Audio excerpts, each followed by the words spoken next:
First up we have CS2 with competitive settings. It's a pretty CPU heavy game, so let's see how well these cards can handle it. Instantly all the cards are already maxed out, and the only card that is actually thriving is the GTX 1660 Ti.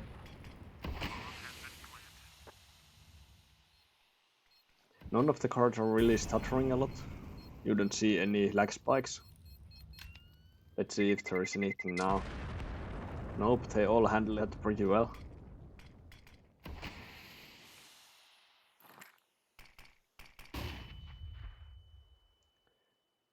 The GTX 1660 Ti is actually getting over 300 FPS, which is pretty surprising. And even the GTX 970 is actually working pretty well, it's not dropping that much.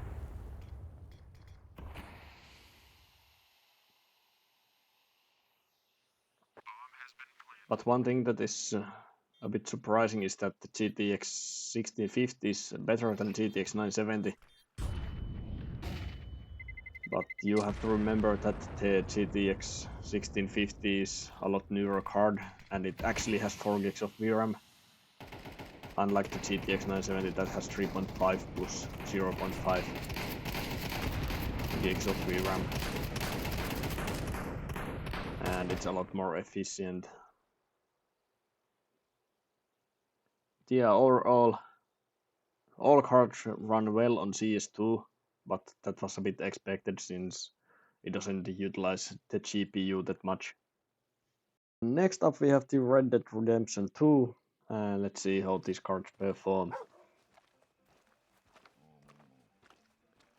Actually the GTX 970 is getting around 50 FPS. It's having a bit of lag spikes, as you can see. The frame time is jumping a bit.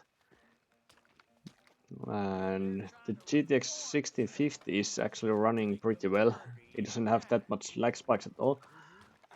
And the GTX 1060 is running okay-ish. It has lower FPS than the 1650 for some reason. And that's pretty surprising because it has 6 gigs of VRAM. So it should be better.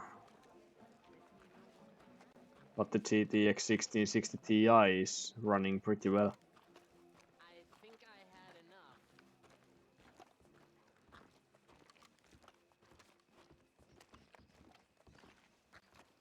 Okay, let's jump to the CYBERPUNK, and this is the game that should destroy these cards. But let's see. The 970 is struggling a bit, barely getting 30 FPS.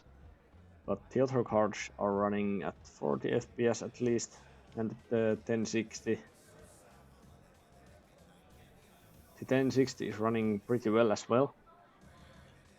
And the 1660 Ti is actually getting over 100 FPS. And none of the cards are having big trouble. They're not spiking a lot.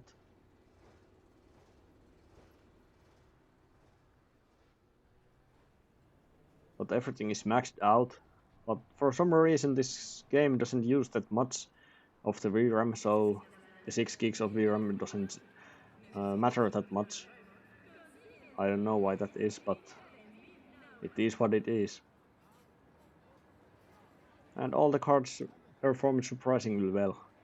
Let's see how they perform in PUBG, which should be CPU heavy game again. And all the cards are getting pretty good FPS. They're running over 60 FPS at the moment. And none of the cards are having big lag spikes. The frame time stays pretty steady. What surprises me the most is that the GTX 970 is getting higher FPS than the GTX 1650 on PUBG. The 4 gig cards are actually maxed out, because the game is using around 4 gigs of VRAM on these settings. And the 6 gig cards are having a bit better FPS because of that, because they can actually handle the 4 gigs of VRAM usage.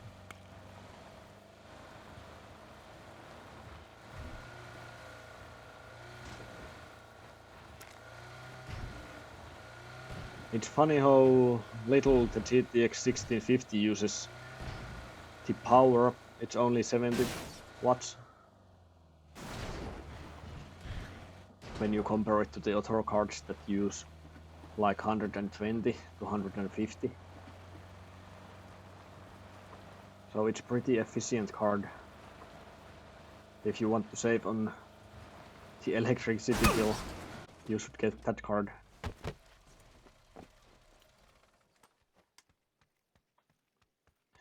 But none of the cards are having big FPS drops except 1660. It doesn't have big FPS drops, but the frame time doesn't look that smooth. It has some spikes, but the game is running pretty well. It doesn't look that stuttering. Okay, let's move on to Resident Evil. This is one of those games that utilizes the GPU a lot. And as you can see, the GTX 970 is already struggling. It's 20 FPS. The 1660 Ti is actually getting pretty good FPS again. And so far I have been pretty surprised about the 1660 Ti performance. It's actually a pretty good card and it only cost me 50 euros. So currently I would recommend getting that card if you want to upgrade. But in the end of the video I will show the cost per FPS, so we can compare all the cards side by side, which card has the best performance to price ratio. Why? Here you can see the GTX 970 is only getting 15 FPS. The memory is pretty much maxed out, same as on the 1650. Actually the 6 gigs is maxed out as well, so that doesn't help a lot. This is the fifth one now, right? I heard they all have the same weird bruises, so you think it's something infectious or terrorism or... But the frame time graph looks pretty smooth. Hey, are you with me? It doesn't have big spikes on any card. There might be answers inside. There are small spikes on 970 and 1060. But I think it might be because those are older cards and these games are optimized for the newer cards. So 1650 and 1660 Ti are performing better because of that.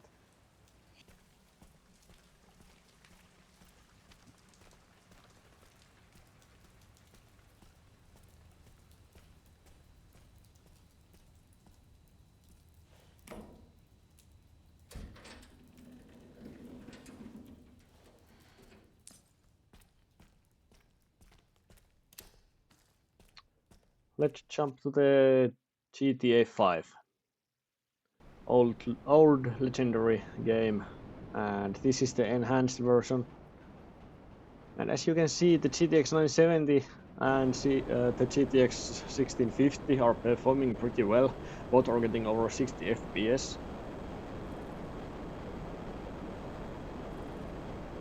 And it's funny that the GTX 970 is running almost as well as the 1060. The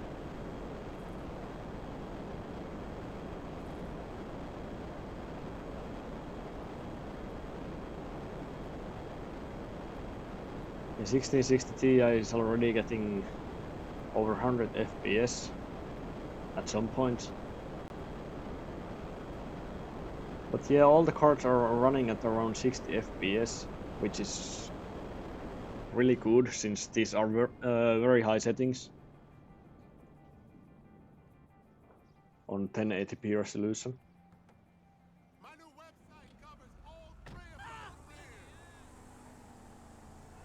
those. There are no major frame time spikes.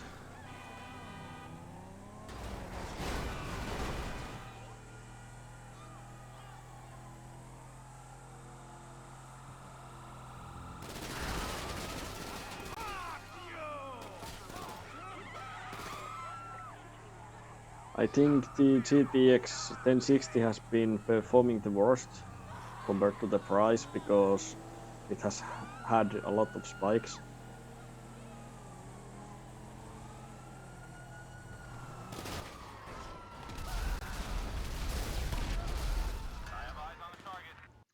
Okay, let's jump to Pragmata, which is Can't tell a if new we'll actually get through to her, 2026 but I game. need to know about my team.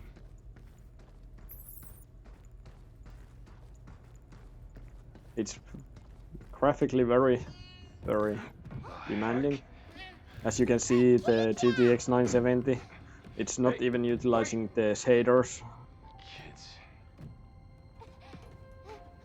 No, come back!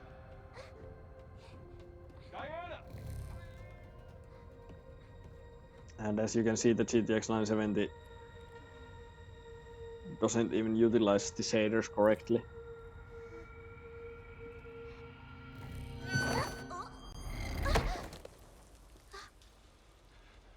What are you doing? Are you trying to This hurt is yourself? recorded with low settings, everything If on I break, minimum. you can just fix me back up. That's not the point. Now the GTX 1650 had some big lag spikes, and the 970 is You have to constantly be more having some careful. small lag If something spikes. happened to you, I'd be in real trouble.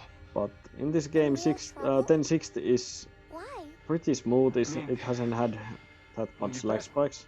think on that yourself. Okay, I will.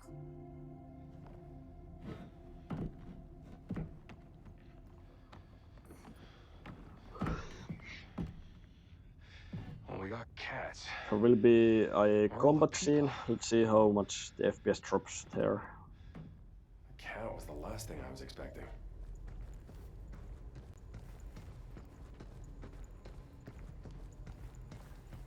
The 1660 Ti is running very smoothly.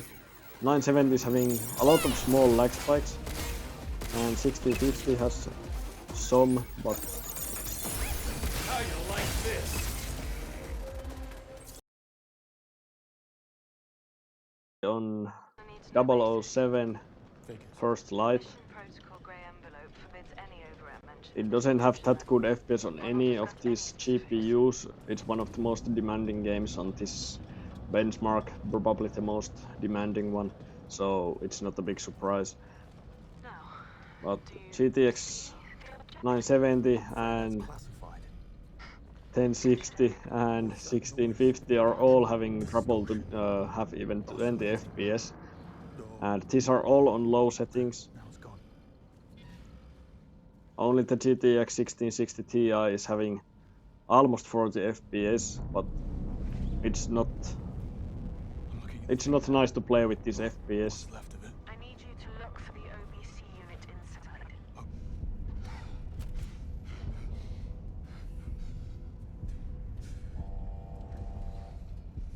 Are you sure it's completely sealed?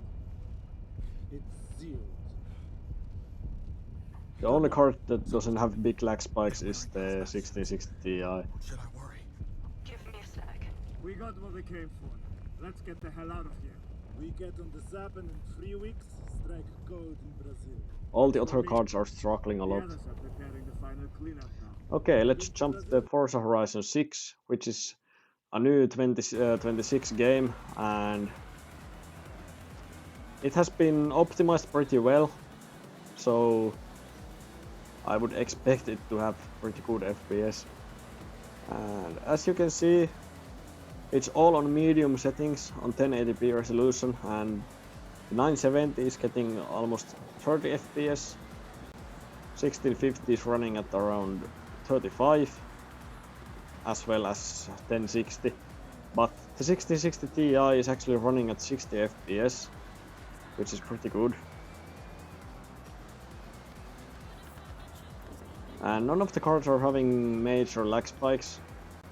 They're all running pretty smoothly. The frame time is good.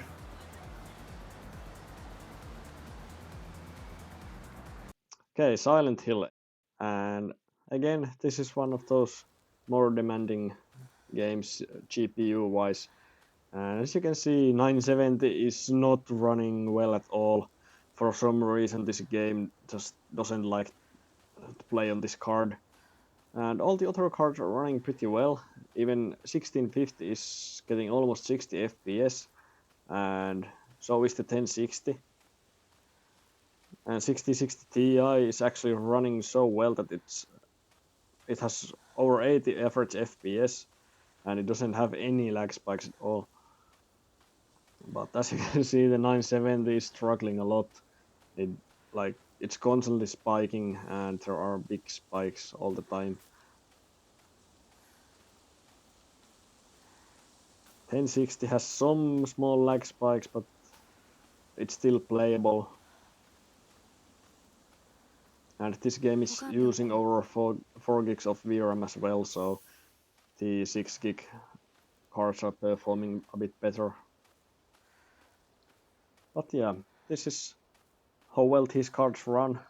So let's jump to the conclusion and let's calculate the cost per FPS on every card, and let's see which is the card that you should buy.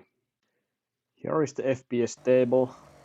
As you can see, at the top you can see all the games that we benchmarked, and under that you can see the settings, and on the yellow board you can see the average FPS per card, and on the dark green you can see the cost per FPS.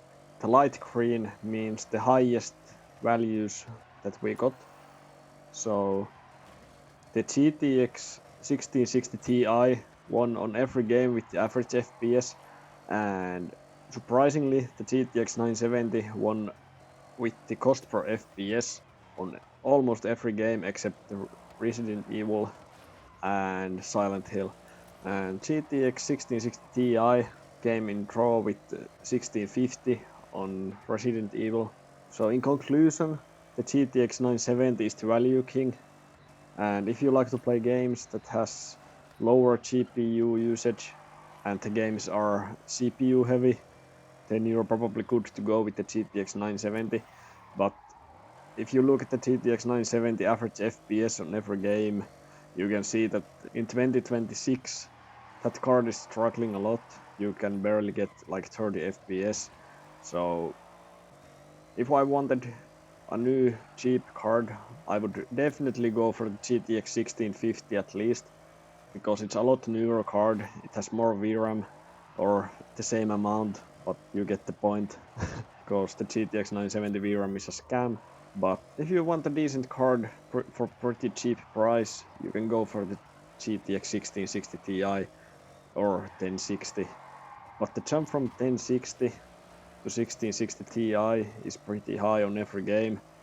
You get almost double the FPS on some games, and that's pretty good. So the GTX 1660 Ti wins every raw FPS battle, but it loses on the value. And yeah, overall I would recommend, if you want to go super cheap, just buy the GTX 1650 or invest a bit more and buy the 1660 Ti from these cards. Thank you for watching. If this video helped you out or helped you to decide which card to get next, please consider subscribing and liking the video. See you. Bye.